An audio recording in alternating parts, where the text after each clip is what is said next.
নবী বলে, আল্লাহ আমার উম্মত জাহান্নামে থাকলে আমি কিন্তু জান্নাতে যাব না। হাসরের ময়দান কায়াম, জান্নাত জাহান্নাম প্রস্তুত, সবকিছু রেডি।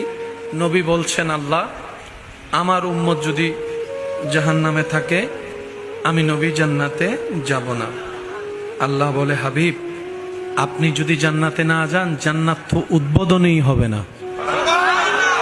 তো জান্নাত আমি আল্লাহ উদ্বোধন করব, আপনি নবীকে দিয়ে জান্নাত উদ্বোধন করতে নবীকে লাগবে।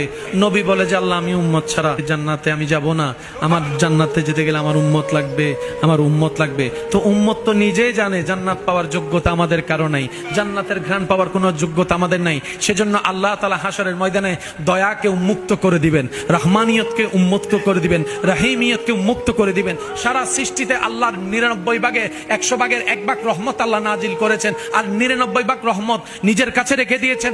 শুধুমাত্র হাসরে দয়াকে উন্মুক্ত করে বিশ্বব্যাপী জাহান্নামীকেও জান্নাতের রাস্তা দেখাই দেওয়ার জন্য। তবে শর্ত একটা, বিন্দু পরিমাণ হলো ঈমান থাকতে হবে।